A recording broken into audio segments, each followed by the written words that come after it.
자, 오늘은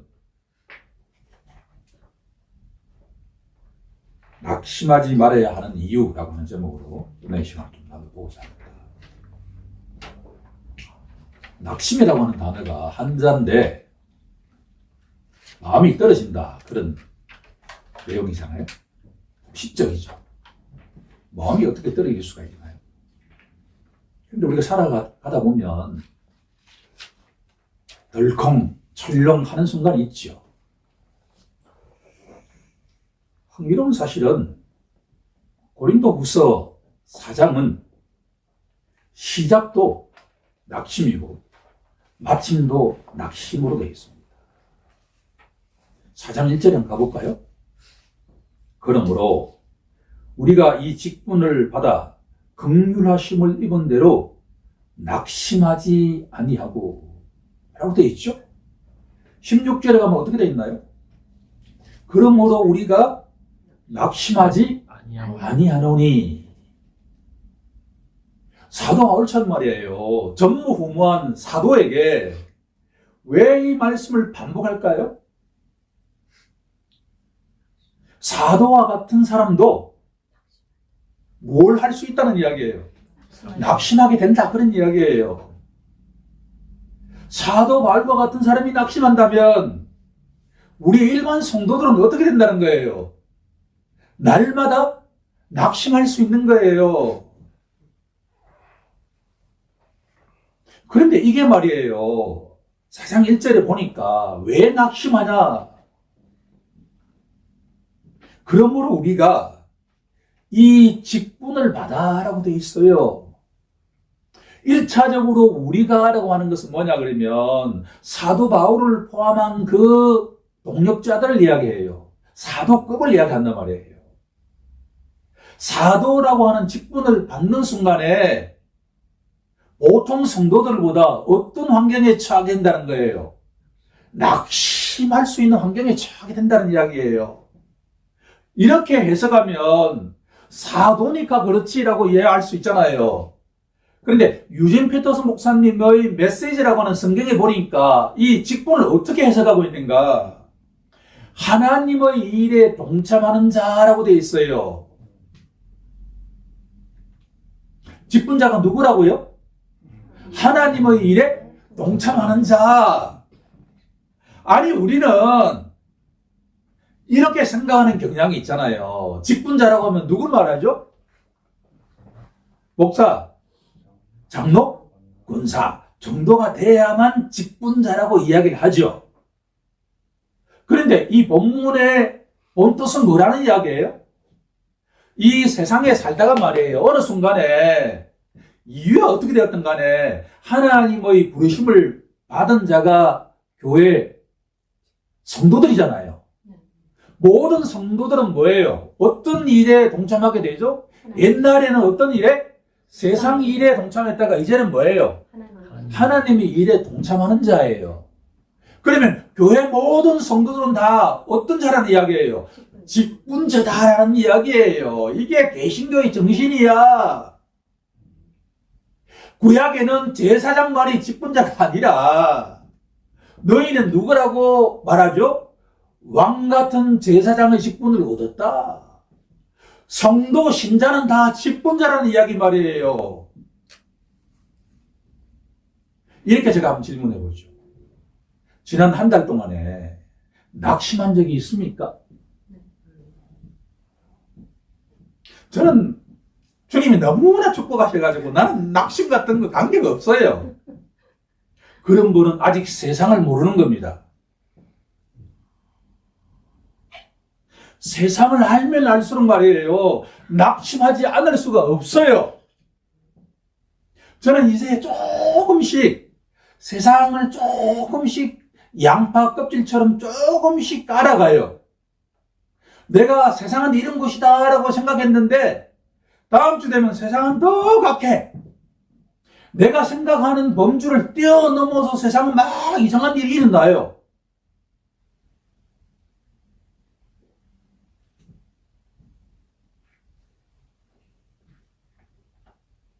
구약 성경에 가게 되면 하박국이라고 하는 선지자가 있잖아요. 일제시대 때 암울했던 그 시절에 가장 많이 읽었던 성경 본문 가운데 하나가 하박국서예요.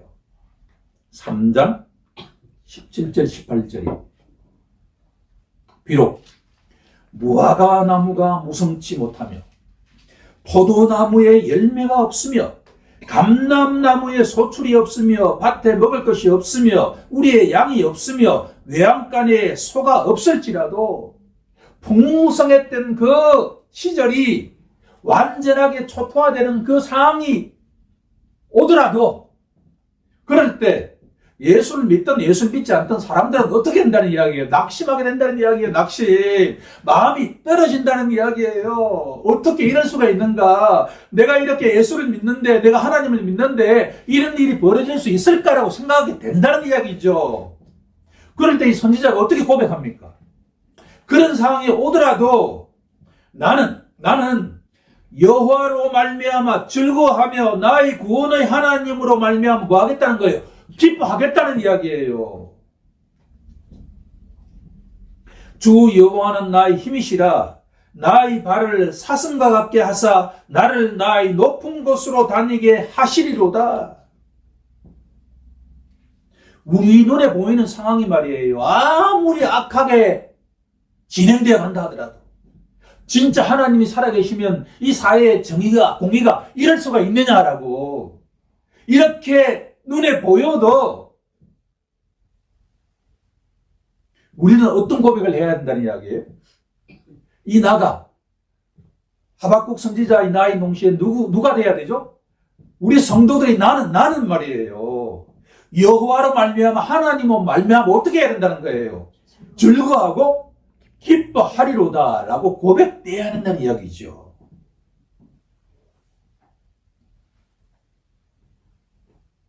결국은 구약 성경이든 신약 성경이든 이 세상 속에 살아가는 성도들은 누구라도 정도의 차가 있지만 뭘 할 수 있다는 이야기예요? 낙심하지 않을 수가 없다는 이야기예요. 그럴 때 사도 바울을 통해서 하나님이 우리에게 뭐라고 선포하시죠? 낙심해서는 안 된다. 우리가 어떻게 하면 낙심하지 않을 수가 있죠?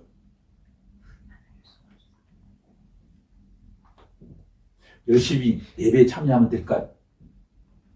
그럴 수 있다고 봅니다. 열심히 기도하면 가능할까요? 그럴 수 있다고 봅니다. 그런데 성경은 뭐라고 말합니까? 고린도후서 4장 1절에는 뭐라고 우리가 낙심하지 않을 수 있다고 합니까? 하나님의 긍휼하심으로 말미암아 이 세상에 살아가는 우리가 말이에요. 모든 성도들이 무화과 나무가 없고 아무런 소출이 없고 정의와 공의가 없게 보이는 그 상황 속에서도 우리가 낙심하실 수 있는 근본적인 터는 뭐냐 그러면 하나님의 긍휼하심이다라는 이야기예요. 하나님의 긍휼하심을 입은 대로 하나님의 긍휼하심을 입으면 우리가 낙심했던 그 마음이 어떻게 된다는 거예요? 새로운 힘을 얻는다는 이야기예요. 성도는 하나님의 긍휼하심을 날마다 기대해야 된다는 이야기예요. 아멘. 하나님의 긍휼하심이라고 하는 것은 문자적으로 읽으면 불쌍히 여기는 마음이에요. 이걸 좀 더 의역을 해보면 하나님의 은혜라고 해석할 수 있어요. 하나님의 은혜가 아니면 우리의 떨어진 마음이 원래대로 용수섬 칠 수가 없다는 이야기죠. 우리 모두 이 말씀을 통해서 이 직분이 장로 권사만 의미하는 게 아니라 뭐예요? 우리 모든 성도들에게 주시는 말씀인데 우리가 이 험한 세상 살아가면서 낙심하지 않을 수 있는 유일한 근거는 하나님의 긍휼하심, 하나님의 은혜.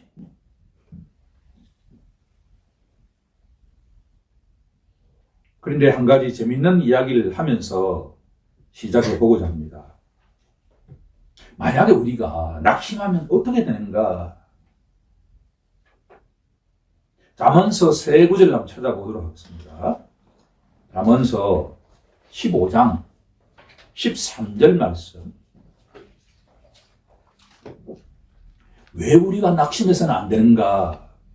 같이 천천히 합독해보죠. 잠언서 15장 13절입니다. 시작.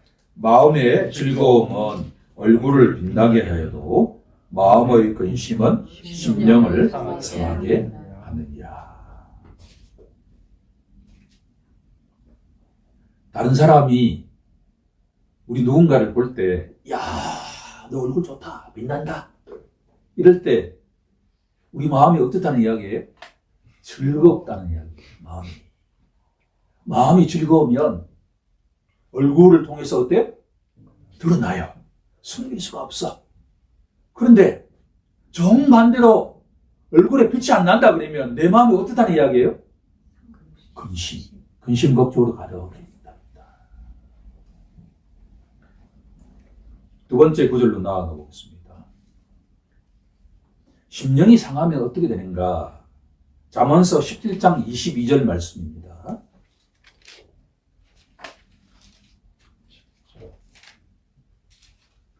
17장 22절 말씀. 마음의 즐거움은 양약이라도 심령의 근심은 뼈를 마르게 하느니라. 낙심하면 어떻게 된다는 거예요? 마음이 떨어져 버리면 우리의 뼈가 어떻게 된다? 마른다. 이것은 바로 살아있으나 하나님 보시기에 어떻다는 거예요? 죽어있는 자와 똑같다. 에스겔서 37장과 똑같다는 이야기예요. 마른 뼈들은 죽어있는 사람을 의미하는 거예요. 우리 마음이 낙심해버리면 말이에요. 이게 그냥 이렇게 간단한 문제가 아니라 우리의 뼈가 어떻게 된다는 거예요? 마르고, 그것은 결국은 뭐냐 그러면 숨은 쉬지만 어떻게 된다는 거예요? 세상에 소금이 되고 빛이 되는 것은커녕 점점 죽은 사람 자처럼 되어간다는 이야기죠. 세 번째 한 구절 더 찾겠습니다. 잠언서 18장 14절 말씀입니다.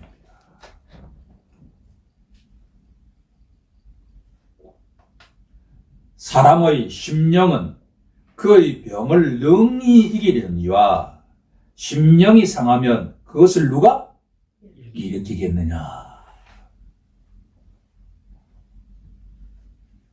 우리가 육신적인 질병을 치료하는데 가장 중요한 것은 좋은 의사를 만나고 좋은 약을 먹는 거잖아요. 그런데 영적으로 보면 보다 중요한 것은 뭐예요? 마음이 떨어지면 끝난다는 이야기예요. 이 마음이 어떻게 되어야 된다는 거예요? 즐거워하고 소망으로 가득 차야 된다, 그런 이야기예요. 하나님의 긍휼하심을 받아가지고 하나님의 은혜를 받아가지고 육신적인 질병이 있다 하더라도 이 마음이 살아있으면 똑같은 약이 투여되어도 어떻게 된다는 이야기예요? 그 약이 효과를 엄청나게 누리게 된다, 그런 이야기지요. 낙심한다는 게 이 간단한 이야기가 아니잖아요. 절대로 우리는 낙심하지 않는 것과 같은 비밀을 찾는 시간이 되길 원합니다. 그러면 이제 본문으로 가보죠. 하나님의 긍휼하심, 하나님의 은혜의 내용이 무엇이냐라고 하는 거예요.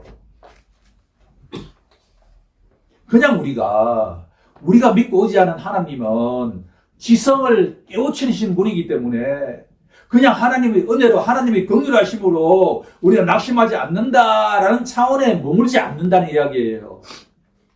세 가지의 긍휼하심, 세 가지의 은혜를 우리에게 베푸십니다. 이제 본문으로 딱 들어가면 됩니다. 첫 번째는 너희가 알아야 될 게 있는데 낙심이 찾아올 때마다 그 사람과 속사람을 구분해야 된다, 그런 이야기예요. 뭐를 구분해야 된다고요? 그 사람과 속사람을 구분해야 된다. 고린도후서 4장 16절 말씀에 보면 그러므로 우리가 낙심하지 않냐 하노니.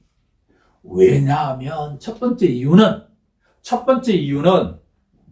우리의 그 사람은 눈으로 보기에 어떻게 된다는 거예요?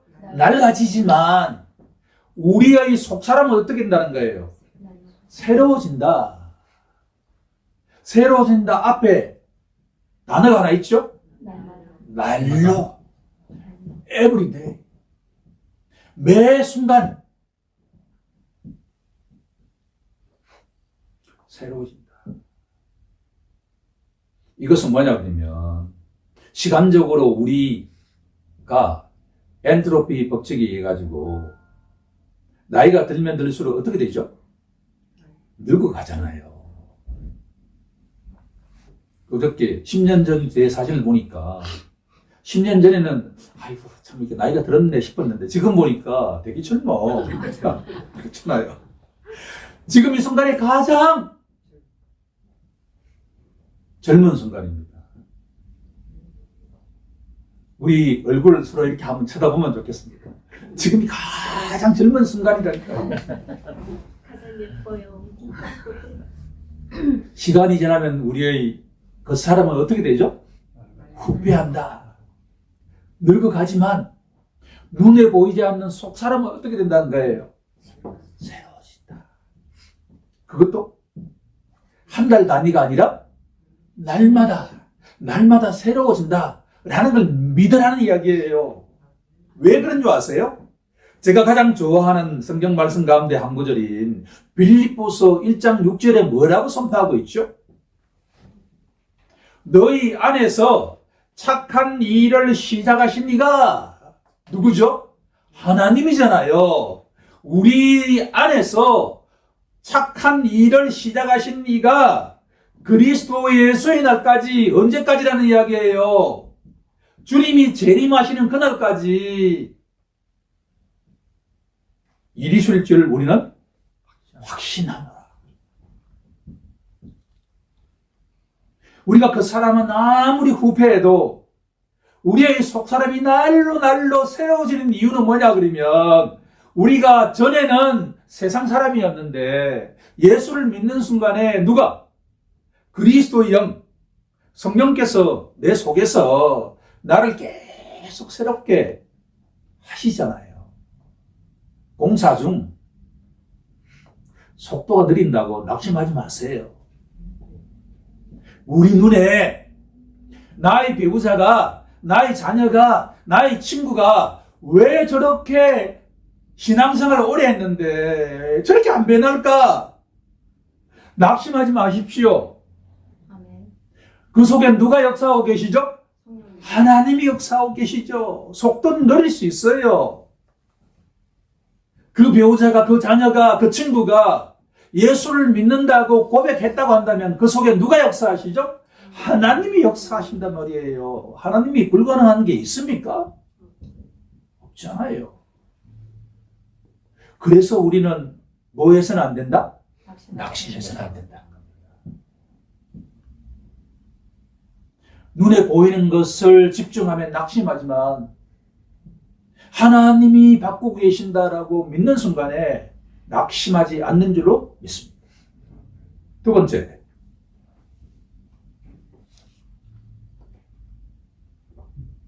첫 번째는 그 사람과 속 사람을 비교하고 있다면, 두 번째 17절에는 우리가 잠시 받는 환난의 경한 것이 지극히 크고 영원한 영광의 중한 것을 우리에게 이루게 함이니, 두 번째는 바로 환난이라는 단어와 영광이라고 하는 단어를 비교하라 그런 이야기예요.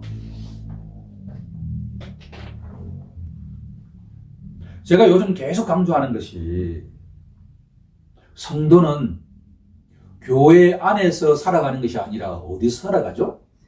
세상 속에서 살아가죠.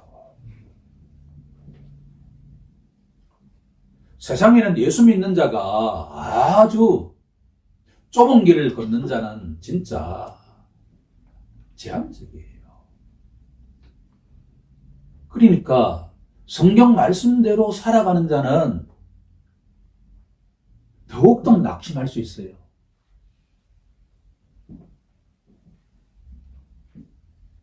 되게 역설적인데 예수를 진실로 믿고자 하면 할수록 오해를 받게 되고 여러 가지 이야기를 듣게 된다 그런 이야기예요.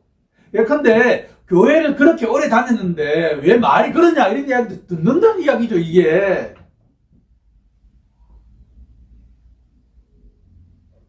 환난이 질병이라든가 전쟁이라든가 기근이라든가 이런 것만 환난이 아니라 우리의 살아가는 삶 자체가 세상 속에 살아가는 삶 자체가 환난이란 말이에요. 예수 믿고 난 뒤에 내 삶이 말이에요. 완전하게 아무런 고통 없이 형통케 될 것이다 라고 생각하면 그건 넌센스예요. 아니에요. 마음을 고쳐 먹어야 됩니다. 진실한 신자일수록 우리 앞에 환난이 놓여 있어요. 그럴 때 환난만 바라보아서는 안 되고 뭐예요? 뭘 바라봐야 된다는 거예요? 영광을 바라보아라 라는 말씀이에요. 왜 그렇죠? 환난은 경한 것, 가벼운 것이라는 이야기예요. 가벼운 것. 환난은 필연적인데 가벼운 것이다. 저울로 달아보면 영광은 뭐 어떻다는 거예요? 중한 것이다. 비교할 수 없다는 이야기예요. 이렇게 영광과 환난을 비교하면 환난이 1이라고 한다면 영광은 100, 1000만, 10만이라는 이야기예요. 주님이 사랑하시는 성도 여러분, 세상 살아가다가 낙심되는 지점이 있을 때 뭘 생각하라는 것이죠? 중한 영광을 생각하라. 때가 되면 우리가 누리게 될 그 영광을 기억하는 우리 모두가 되길 간절히 소망합니다. 아멘. 첫 번째가 뭐였죠? 그 사람과 속 사람. 그 사람은 낡아지나 속 사람은 새로워진다.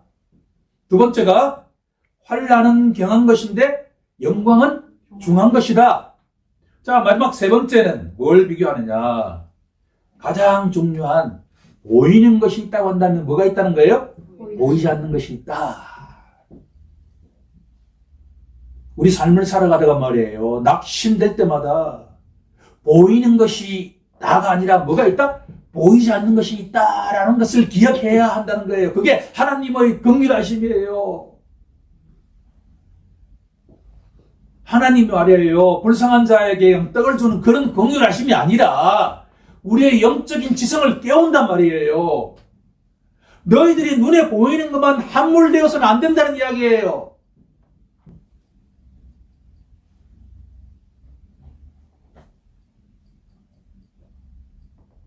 비록 무화과나무가 무성하지 못하며 포도나무에 열매가 없으며 감람나무에 소출이 없으며 밭에 먹을 것이 없으며 우리의 양이 없으며 외양간에 소가 없을지라도 우리 눈에 아무리 현실이 말이에요.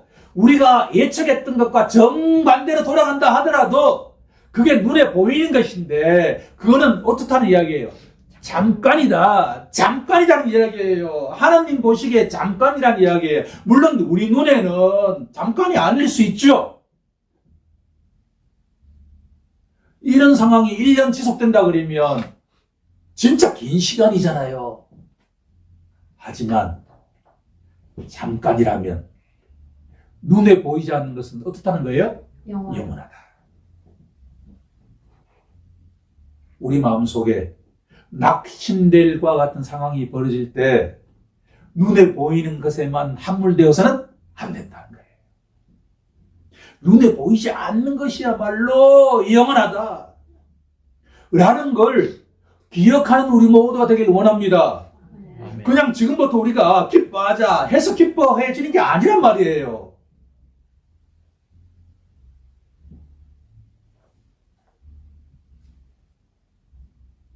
자, 오늘 말씀을 통해서 우리 교회 공동체가 이 가슴에 품고 나아가야 될 내용은 직분은 장로 권사만이 아니라 모든 성도들이 다 직분자다. 우리 교회는 모든 성도들이 다 신앙을 고백하면 뭘 하게 돼 있나요? 대표기도 하게 돼 있잖아요. 교회가 역사가 오래고 사이즈가 크면 그거 쉽지 않아요. 모든 성도가 다 직분자인데 그러면 필연적으로 뭐가 찾아올 수 있다는 이야기죠? 낙심이 찾아온다. 그럴 때 이 세 가지를 기억하는 우리 모두가 되기를 간절히 소망합니다. 우리 다 함께 그렇게 기억나게 해달라고 우리 주님께 간절하게 동성으로 기도하시겠습니다.